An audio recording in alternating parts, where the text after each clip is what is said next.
September ಕ್ರಾಂತಿಯ ಬಗ್ಗೆ ಈಗ ಅದೇ ಜಿಲ್ಲೆಯವರಾದಂತಹ ಗೃಹ ಮಂತ್ರಿ ಆಗಿರುವಂತಹ ಡಾಕ್ಟರ್ ಜಿ ಪರಮೇಶ್ವರ್ ಅವರು ಕೂಡ ಪ್ರತಿಕ್ರಿಯೆಯನ್ನು ಕೊಟ್ಟಿದ್ದಾರೆ.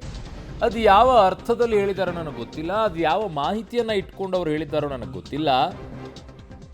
ರಾಜಣ್ಣಗೆ ಕೆಪಿಸಿ ಅಧ್ಯಕ್ಷರಾಗುವಂತ ಸಾಮರ್ಥ್ಯ ಇರಬಹುದು, ಕೆಪಿಸಿ ಅಧ್ಯಕ್ಷ ಸ್ಥಾನದ ಬಗ್ಗೆ ಹೈಕಮಾಂಡ್ ತೀರ್ಮಾನ ಮಾಡುತ್ತೆ ಅಂತ ಬೆಂಗಳೂರಿನಲ್ಲಿ ಗೃಹ ಸಚಿವ ಡಾಕ್ಟರ್ ಜಿ ಪರಮೇಶ್ವರ್ ಈ ಹೇಳಿಕೆಯನ್ನ ಕೊಟ್ಟಿರೋದು.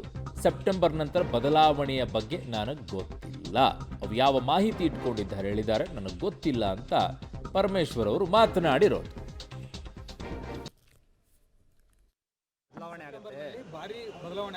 ಅದು ಗೊತ್ತಿಲ್ಲ ನನಗೆ.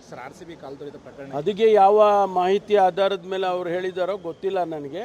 ಆದರೆ ಅವ್ರಿಗೆ ಪ್ರದೇಶ ಕಾಂಗ್ರೆಸ್ ಸಮಿತಿ ಅಧ್ಯಕ್ಷರಾಗೋದಕ್ಕೆ ಸಾಮರ್ಥ್ಯ ಇದೆ ಅಂತ ಅವ್ರು ಹೇಳಿದ ಮೇಲೆ ಹೈಕಮಾಂಡ್ನವರು ಗಮನಿಸ್ತಾರೆ. ಬದಲಾವಣೆ ಆಗುತ್ತೆ, ಅದು ಗೊತ್ತಿಲ್ಲ ನನಗೆ. ಅದಕ್ಕೆ ಯಾವ ಮಾಹಿತಿ ಆಧಾರದ ಮೇಲೆ ಅವ್ರು ಹೇಳಿದಾರೋ ಗೊತ್ತಿಲ್ಲ ನನಗೆ. ಆದರೆ ಅವ್ರಿಗೆ ಪ್ರದೇಶ ಕಾಂಗ್ರೆಸ್ ಸಮಿತಿ ಅಧ್ಯಕ್ಷರಾಗೋದಕ್ಕೆ ಸಾಮರ್ಥ್ಯ ಇದೆ ಅಂತ ಅವ್ರು ಹೇಳಿದ ಮೇಲೆ ಹೈಕಮಾಂಡ್ನವರು ಗಮನಿಸ್ತಾರೆ. ಬದಲಾವಣೆ ಆಗುತ್ತೆ. ಯಾವ ಮಾಹಿತಿಯನ್ನು ಇಟ್ಕೊಂಡು ಹೇಳಿದಾರೋ, ಯಾವ ಮಾಹಿತಿಯನ್ನು ಇಟ್ಕೊಳ್ಬೇಕಾಗಿದೆ ಮಾನ್ಯ ಗೃಹ ಮಂತ್ರಿಗಳೇ?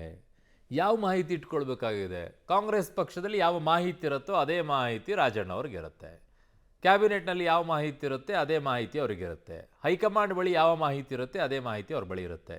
ಒಂದು ಮಾಹಿತಿಯನ್ನು ಮಾತ್ರ ಅವ್ರು ಆಚೆ ಹೇಳಲಿಲ್ಲ. ಅದೇನು ಅಂತಂದರೆ ಹಿಂದೆ ಹನಿ ಟ್ರ್ಯಾಪ್ ವಿಚಾರದಲ್ಲಿ ಆದಂಥ ಬೆಳವಣಿಗೆ ಬಗ್ಗೆ, ಅದನ್ನು ಅಲ್ಲೇ ತಳ್ಳಿ ಹಾಕಿಬಿಟ್ರು, ಮುಗಿದೋಯ್ತು. ಈಗ ಮತ್ತೆ ಮುನ್ನೆಲೆಗೆ ಬಂದಿದ್ದಾರೆ ಅವರು ಕೆಪಿಸಿ ಅಧ್ಯಕ್ಷ ಸ್ಥಾನದ ವಿಚಾರದಲ್ಲಿ ಹೊಸ ಹೊಸ ವಿಚಾರ ಇಟ್ಕೊಂಡು ಬರ್ತಾರೆ. ಅಂದರೆ ಸಬ್ಜೆಕ್ಟ್ ಡೈವರ್ಟು.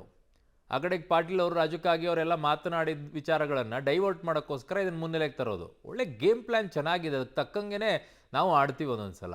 ನಿಮ್ಮ ಗೇಮ್ ಪ್ಲ್ಯಾನ್ ಹೇಗೆ ಅಂತಂದರೆ ನಿಮಗೆ ಕೆಟ್ಟ ಹೆಸರು ಬರುವಂಥ ಸಂದರ್ಭದಲ್ಲಿ ಇಂಥವು ಮುನ್ನೆಲೆಗೆ ತಂದು ಬಿಟ್ಬಿಡ್ಬೋದು.